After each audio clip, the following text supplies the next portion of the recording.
Welcome everyone to my YouTube channel homeopathic Gapshap. आज हम कॉन्वलेरिया measures boric से समझेंगे। शुरुआती होम्योपैथिक स्टूडेंट्स के लिए बोरिक समझना थोड़ा टफ होता है, लेकिन ये बहुत ही इंपॉर्टेंट बुक है, तो इसे हम इजी तरीके से समझने की कोशिश करते हैं।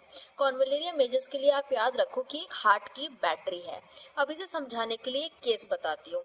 सपोज एक पेशेंट आपके पास आया जिसकी सांस बहुत ज्यादा फूल रही थी, उसका दिल बहुत तेज से धड़क रहा था और आपने देखा उसके पैरों में सूजन भी है।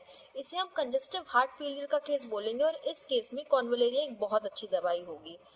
अब क्यों ऐसा है, तो चलो आगे पढ़ते हैं। इसमें लिखा है कि कॉन्वलेरिया हार्ट का एक्शन बढ़ा देती है, यानी कि किसी का बीपी लो है, हार्ट सही से काम नहीं कर रहा है, तो उसमें कॉन्वलेरिया काम आ जाएगी।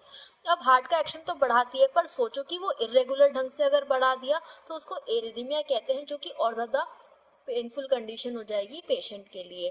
पर कॉन्वलेरिया ऐसा नहीं करती, वो हार्ट की एक्शन तो बढ़ाती है पर रेगुलर ढंग से। आगे देखो, उन्होंने बताया कि ये यूज कब करना है आपको। ये यूज तब करना है जब पेशेंट में वेंट्रिकल्स बड़े हो गए हैं, डिस्टेंट हो गए हैं। पर याद रखना है कि बिगिंस यानी कि शुरुआती स्टेज है, अभी बहुत ज्यादा प्रोग्रेस नहीं किया हुआ है पेशेंट का कंडीशन। अब इसमें हार्ट तो बड़ा हो गया है लेकिन कॉम्पनसेट नहीं कर पा रहा है। अब हार्ट बड़ा क्यों होता है? क्योंकि बॉडी की ब्लड की नीड्स मेट नहीं कर पा रही, तो हार्ट और ज्यादा एक्स्ट्रा काम करता है, जिससे उसे अपनी मसल्स बढ़ानी पड़ती हैं। पर इतना सब करने के बावजूद भी हार्ट कॉम्पनसेट नहीं कर पा रहा है। अब हार्ट कॉम्पनसेट नहीं करेगा तो जो ब्लड है वो बॉडी में कलेक्ट होता जाएगा और कलेक्ट होगा, जिसकी वजह से सूजन हो जाएगी, जिसको हम यहाँ पे बोल रहे हैं वेनस स्टेसिस डिस्निया। अब जैसे कि आपने केस में देखा, सांस तो फूलेगा ही, ड्रॉपसी यानी कि बॉडी में सूजन भी आएगी ही। अब ब्लड वेसल्स पे भी इफेक्ट पड़ेगा, इसलिए एन्यूरिज्म्स भी हो सकते हैं, क्योंकि ब्लड की वॉल्स जो है वीक हो जाएंगी। इसके अलावा एना सर्कल, जिसको जनरलाइज बॉडी स्वेलिंग कहते हैं। अब ये 4 लाइन तो हमने मेजरली कॉन्वलेरिया की समझ ली। अब आगे हम पर्टिकुलर पार्ट्स ऑफ बॉडी पे क्या इफेक्ट करेगी ये मेडिसिन, वो देख लेते हैं। डल इंटेलेक्ट। अब किसी को ब्लड ही नहीं मिल पा रहा है बॉडी में, तो माइंड तो उसका डल हो ही जाएगा। जब माइंड तक ऑक्सीजन नहीं पहुंचेगा तो वो पेशेंट बहुत ही डल होगा, बहुत ही ग्रीफ की हिस्ट्री आपको मिल सकती है उसमें, या फिर बहुत ज़्यादा सैड टाइप का होगा। और हिस्टेरिकल मैनिफेस्टेशंस जैसे कि हेलुसिनेशंस वगैरह मिलेंगे, क्योंकि माइंड सही से काम नहीं कर रहा है, क्योंकि ब्लड नहीं पहुंच पा रहा है। इसके अलावा सर में दर्द रहेगा उसको, क्योंकि अब देखो वेनस स्ट्रेसेस हो रहा है तो सर में भी दर्द रहने लगेगा। अब ऐसा बता रहे हैं कि जो सर दर्द है वो सीढ़ियाँ चढ़ने पे या फिर खांसी टाइप का, गले से ऐसा हॉक करने की वजह से सर दर्द बढ़ेगा। अब क्योंकि हेड की तरफ जो है ब्लड कलेक्ट हो गया है, वेनस ब्लड जो कि ऑक्सीजनेटेड नहीं है, तो हल्के से भी प्रेशर से जो है सर जो है दुखने लग जा रहा है। स्कैल्प सेंसिटिव हो रही है, क्योंकि वही ब्लड जो है कलेक्शन हो गया है वहाँ पे। इरिटेबिलिटी तो कॉमन है ही। फेस हाइड्रोआ यानी कि herpes on nose and lips. अब अगर कोई ऐसा केस है जिसमें हर्पीज है प्लस उसके साथ में वो हार्ट पेशेंट भी है, तो कॉन्वलेरिया के बारे में आप सोच सकते हो। एपिस्टेक्सिस तो आप समझ ही सकते हो, अगर ब्लड का जो है कलेक्शन हो रहा है हेड की तरफ, तो एपिस्टेक्सिस तो हो ही जाएगी। सीज इमेजिनरी ग्रे स्पॉट, ये हम पहले डिस्कस कर चुके हैं कि हिस्टेरिकल मैनिफेस्टेशन हेलुसिनेशन टाइप के उसको हो सकते हैं। Mouth grating of teeth in the morning, coppery taste, tongue feels carded, broad thick and dirty coating. अब आप ये ध्यान रखो कि पेशेंट को, हार्ट का पेशेंट है, मुंह उसका कड़वा हो रखा है और जो टंग है उस पर डर्टी कोटिंग है, ये सजेस्ट करती है कि जो ब्लड है वो प्योर नहीं हो पा रहा है, और इसका इफेक्ट जो है टंग पे भी दिख रहा है। ये हार्ट फेलियर के साइंस होते हैं, तो आप कॉन्वलेरिया दो। थ्रोट थ्रोट में क्या होगा? रॉ फीलिंग होगी थ्रोट के अंदर जब वो सांस लेगा। अब क्योंकि देखो पल्मोनरी कंजेशन भी हो जाएगा, तो सांस लेने में भी दिक्कत होगी उसको। एब्डोमेन भी सेंसिटिव हो जाएगा।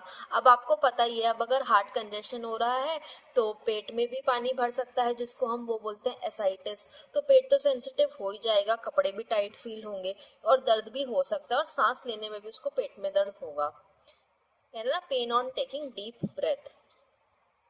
यूरिनरी, अब देखो कि ब्लैडर में भी एकिंग होगी, क्योंकि प्रेशर हो जाएगा वहाँ पे। अब क्योंकि बॉडी में जो है फ्लूइड रिटेन हो रहा है, तो इसकी वजह से यूरिन भी कम आएगा और ऑफेंसिव भी हो जाएगा, क्योंकि बॉडी में जो है पॉल्यूटेंट्स यानी कि यूरिक एसिड और ये सब की मात्रा बढ़ जाएगी, इसलिए ऑफेंसिव। आगे हम देखेंगे कि जो है यूरिक एसिड भी बढ़ जाएगा, जिसकी वजह से इसमें गाउट भी हो जाता है। अब फीमेल का देख लो कि यूट्राइन रीजन में सोरनेस होती है। अब ऐसा देख लो कि अगर कोई फीमेल पेशेंट आ रही है फीमेल कंप्लेंट्स के साथ में, यूट्रस में कंजेशन है, पेन है उस जगह पे, और उसके साथ साथ में उसको हार्ट जो है पाल्पिटेशन हो रहा है, यानी कि हार्ट जोर जोर से धड़क रहा है, तो कॉन्वलेरिया के बारे में सोचो। यानी gynae problem plus heart problems equals to कॉन्वलेरिया।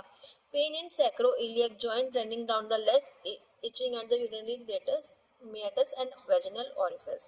Respiratory, जैसे कि हम पहले पढ़ चुके हैं कि पल्मोनरी कंजेशन हो जाएगा जिसकी वजह से उसे लेटने में उसका सांस फूलेगा, ऑर्थोपनिया। चलने में थोड़ी बहुत देर, बाथरूम तक जाने में भी बोलेगा कि सांस उसका फूल जा रहा है। और गले में हीट की सेंसेशन होगी क्योंकि ब्लड का पूलिंग हो रहा है ना, इस वजह से। हार्ट तो हम पढ़ते आ ही रहे हैं। अब देखो एंडोकार्डाइटिस, ये होता है इन्फेक्शन हार्ट का। अब अगर किसी को फीवर आ रहा है और हार्ट के सिम्टम्स भी है तो ये बहुत डेंजरस है, इसमें कॉन्वलेरिया भी आपके काम आएगी ही आएगी। अब ये इसमें एक स्पेशल सेंसेशन है कि पेशेंट को ऐसा लगेगा कि हार्ट रुका और फिर एकदम से चला, जिससे वो डर जाएगा। Sensation as if heart cease to beat then start suddenly. ठीक है, जरा सही चलने से, मैं बता चुकी हूँ, बाथरूम तक जाने में भी हार्ट धक धक करने लगेगा। टबैको हार्ट, जो लोग जो है बहुत ज्यादा टबैको का सेवन करते हैं उनमें अगर हार्ट प्रॉब्लम आ गई है तो फिर यही same medicine. Back and extremities, अब कमर में दर्द हो रहा है, पैर में दर्द हो रहा है, ये सब देखो ना, सूजन आ गई है पूरे एरिया में तो पेन होगा ही। गाउट, मैंने पहले बोला ही था, क्योंकि यूरिन कम आ रहा है, वेस्ट प्रोडक्ट बॉडी में कलेक्ट हो रहा है, तो गाउट भी ट्रिगर हो सकता है इससे। इसके बाद फीवर भी हम डिस्कस कर चुके हैं। इन्फेक्टिव टाइप का फीवर होगा, चिल्स होंगे कमर में और थोड़ा बहुत स्वेट होगा। तो अगर जो है एंडोकार्डाइटिस का फीवर है, हार्ट के सिम्टम्स के साथ में फीवर आ रहा है, पेशेंट का सांस फूल रहा है, पाल्पिटेशंस है, तो कॉन्वलेरिया याद रखो। अब मोडालिटीज, अब आपको पता ही है हार्ट के पेशेंट को खुली हवा में अच्छा लगता है और गर्म बंद अंदर के रूम में खराब लगेगा, तो ये कुछ दो कॉमन ही है। अब रिलेशनशिप जो है अदर हार्ट रेमेडीज दी गई हैं, ये हम आगे की वीडियोस में डिफरेंशिएट करना सीखेंगे कि इन सबसे कॉन्वलेरिया कैसे अलग है और डिफरेंशिएट कैसे किया जाए।